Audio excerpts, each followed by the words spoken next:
Storytime Office. Sukhdev खाट पर बैठा है और अखबार से खुद को हवा कर रहा है। घर के अंदर की हवा और भी ज्यादा गर्म लग रही है। तभी योगेश और विपुल घर के अंदर आते हैं। आओ विपुल, योगेश, तुम दोनों भी इस धूप से परेशान होकर आए हो ना? पूरे गांव का यही हाल है। सब लोग अपने घरों में गर्मी से तड़प रहे हैं।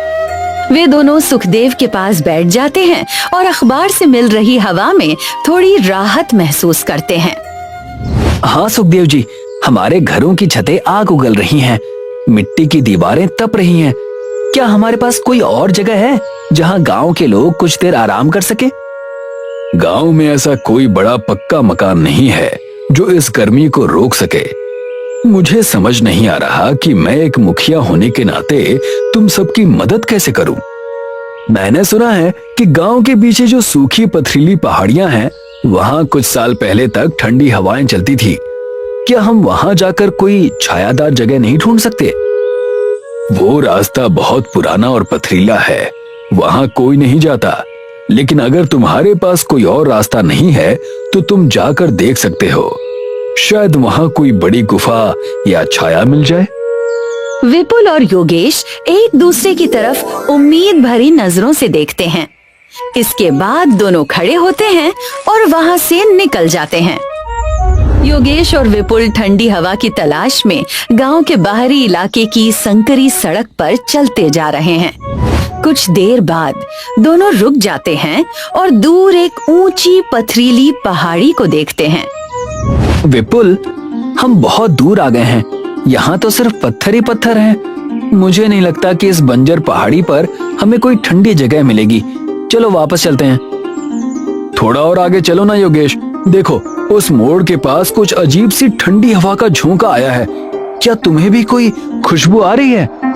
ये खुशबू तो बहुत जानी पहचानी है। ये तो नींबू की खुशबू है। इस बंजर पहाड़ी पर नींबू की खुशबू कहाँ से आ सकती है? चलो उस बड़ी चट्टान के पीछे चलकर देखते हैं, वहीं से ये ठंडी हवा आ रही है। योगेश उसे महसूस करने की कोशिश करता है और हैरानी की बात ये होती है कि उसे भी वो एहसास होने लगता है। दोनों पथरीली पहाड़ी की तरफ आगे बढ़ने लगते हैं। जैसे जैसे वे आगे जाते हैं, वहाँ का तापमान धीरे धीरे कम होने लगता है। जैसे ही योगेश और विपुल पहाड़ी पर चढ़ते हैं, उनकी आंखें हैरानी से बड़ी हो जाती हैं। वे घास के बीच एक बहुत बड़ा नींबू देखते हैं, जो 2 मंजिला घर जितना ऊंचा होता है। उस विशाल नींबू में दरवाजे और खिड़कियां भी बनी होती हैं। दोनों समझ नहीं पाते कि आखिर उन्होंने अभी क्या देख लिया। वाह, ये तो सच में एक नींबू का घर है। देखो, इसमें खिड़की और दरवाजे भी बने हुए हैं और इसके आसपास की हवा कितनी ठंडी है। लेकिन इस अजीब और विशाल घर में रहता कौन होगा? क्या हमें वहां जाना चाहिए? कहीं ये कोई जादू तो नहीं है ना? जादू हो या ना हो, लेकिन इस गर्मी में ये जगह किसी स्वर्ग जैसी है। चलो पास जाकर देखते हैं, डरने की कोई बात नहीं है। दोनों पहाड़ी से नीचे उतरते हैं और उस नींबू वाले घर की तरफ बढ़ने लगते हैं। दोनों घर के दरवाजे तक पहुंचते हैं और वहां खड़े होकर हैरानी से चारों तरफ देखने लगते हैं। अब आसपास की हवा और भी ठंडी महसूस हो रही है और चारों तरफ नींबू की मीठी खट्टी खुशबू फैली हुई है। तभी विपुल आगे बढ़कर दरवाजे पर दस्तक देता है। कोई है अंदर? हम पास के गांव से आए हैं। हमें बहुत प्यास लगी है और बाहर बहुत तेज धूप है। कुछ पल बाद एक बुजुर्ग काकी दरवाजा खोलती हैं। उनके चेहरे पर प्यारी सी मुस्कान होती है। वे बिना कुछ पूछे दोनों को अंदर आने के लिए बुला लेती हैं। आओ बेटा, बाहर की धूप बहुत तेज है।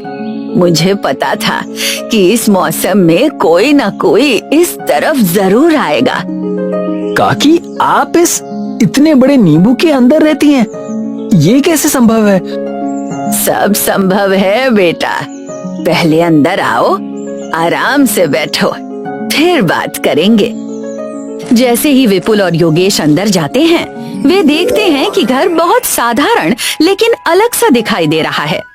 दीवारों का रंग हल्का पीला है और घर में सूखी लकड़ी से बना थोड़ा सा सामान रखा हुआ है। तुम दोनों यहाँ बैठो, मैं तुम्हारे कुछ पीने के लिए लाती हूँ। धन्यवाद काकी। यहाँ अंदर आते ही मेरी सारी थकान गायब हो गई। ये जगह इतनी ठंडी कैसे है? काकी दोनों के लिए 2 गिलास नींबू पानी लेकर आती हैं। ये इस नींबू के घर का जादू है बेटा। बाहर कितनी भी गर्मी हो, इसके अंदर हमेशा ठंडक रहती है। ये पियो, तुम्हें अच्छा लगेगा। दोनों गिलास लेते हैं और जल्दी से नींबू पानी पी जाते हैं। नींबू पानी पीते ही उनके चेहरे खिल उठते हैं। वाह काकी, ये तो अमृत जैसा है। इसमें नींबू और पुदीने का इतना ताजा स्वाद है, मुझे तो लगता है कि मैं कोई जादुई दुनिया में आ गया हूँ। ये कोई जादुई दुनिया नहीं है, ये बस प्रकृति का एक अनोखा तोहफा है जो मुझे मिला है। काकी, अगर आप बुरा ना माने तो क्या आप हमें बताएंगी कि ये विशाल नींबू यहाँ कैसे आया और आप यहाँ अकेली कब से रह रही हैं? कई साल पहले मैं इस पहाड़ी पर एक छोटे से मिट्टी के घर में रहती थी। एक दिन एक बहुत बूढ़ा मुसाफिर यहाँ से गुजर रहा था। वो भूख और प्यास से बेहोश होने वाला था। मैंने उसकी सेवा की, उसे पानी पिलाया और रहने के लिए जगह दी। फिर क्या हुआ काकी? क्या उसने आपको ये घर दिया? जाने से पहले उसने मुझे एक अजीब चमकता हुआ पीला बीज दिया। उसने कहा कि इसे पहाड़ी की इस मिट्टी में बो देना और रोज थोड़ा पानी देना। मैंने वैसा ही किया। कुछ ही महीनों में जमीन से एक छोटा पौधा निकला, जिसने धीरे धीरे एक विशाल नींबू का रूप ले लिया।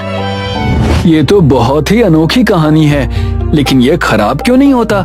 आमतौर पर तो नींबू कुछ दिनों में सड़ जाता है। ये साधारण नींबू नहीं है, इसकी जड़ें जमीन के बहुत गहरे हिस्से से जुड़ी हैं, जहाँ से इसे हमेशा ताजा पानी मिलता रहता है। ये पिछले 10 सालों से ऐसा ही है। न ये कभी सड़ता है, न इसकी ठंडक कम होती है। ये मेरा घर है और मेरी दुनिया है। योगेश विपुल की तरफ देखता है। दोनों को अपना गर्म गांव और वहाँ परेशान हो रहे लोग याद आने लगते हैं। शाम के समय सुखदेव खाट पर लेटा हुआ है। शाम की हवा से थोड़ी राहत महसूस हो रही है। तभी विपुल और योगेश वहाँ आते हैं और उसे उठाते हैं। तुम दोनों वापस आ गए और तुम दोनों के चेहरे पर इतनी चमक क्यों है? सुखदेव जी, हमें वहाँ एक चमत्कार मिला है। पहाड़ी के पीछे एक बहुत बड़ा नींबू का घर है। नींबू का घर? तुम दोनों का दिमाग इस गर्मी के कारण खराब हो गया है क्या? विपुल सच कह रहा है। उस विशाल नींबू के अंदर इतनी ठंडक है कि आपको लगेगा ही नहीं कि बाहर इतनी भयानक धूप है। अगर तुम दोनों सच कह रहे हो तो मुझे भी कल सुबह वहाँ ले चलना। अगर हमारे गांव के बुजुर्ग और बीमार लोग वहाँ कुछ घंटे बिता सकें तो उनकी जान बच जाएगी। विपुल और योगेश उसकी बात मान लेते हैं। अगले दिन सुखदेव, योगेश और विपुल के साथ काकी के नींबू वाले घर पहुंचता है। काकी मुस्कुराते हुए उनका स्वागत करती हैं। विपुल और योगेश ने मुझे आपके बारे में कल ही बता दिया था। आपका मेरे घर में स्वागत है। अपने सामने ऐसा अनोखा घर देखकर सुखदेव हैरान रह जाता है। वो घर की ठंडी पीली दीवारों को छूता है और तुरंत अपने शरीर की गर्मी कम होती हुई महसूस करता है। प्रणाम काकी, मुझे माफ करना। पहले मुझे इनकी बातों पर विश्वास नहीं हुआ था, लेकिन ये जगह तो सच में अद्भुत है। हमारा पूरा गांव इस समय भयंकर गर्मी से जूझ रहा है। मुझे पता है बेटा, प्रकृति ने मुझे ये बड़ा घर अकेले रहने के लिए नहीं दिया है। जब भी गांव में ज्यादा गर्मी हो, आप बच्चों, बुजुर्गों और बीमार लोगों को यहाँ भेज सकते हैं। यहाँ बहुत जगह है, सब आराम से बैठ सकते हैं। काकी, आप सचमुच बहुत दयालु हैं। हम दोपहर के समय कुछ लोगों को यहाँ लेकर आएंगे ताकि वो इस धूप से बच सकें। ये घर सबका है बेटा। जब तक ये गर्मी है तब तक मेरा नींबू का घर आप सबके लिए खुला है। आओ, आज फिर से ठंडा रस पियो और थोड़ी देर यहाँ विश्राम करो। काकी का प्यार और अपनापन देखकर सभी के चेहरे खुशी से भर जाते हैं। अगले दिन से गांव के बुजुर्ग और बीमार लोग काकी के नींबू वाले घर आने लगते हैं। काकी सभी का प्यार से इलाज करती हैं। वे उन्हें जड़ी बूटियों से बनी प्राकृतिक दवाइयाँ भी देती हैं। काकी के इलाज से सभी लोग ठीक होने लगते हैं। यहीं पर हमारी कहानी खत्म होती है। Storytime Office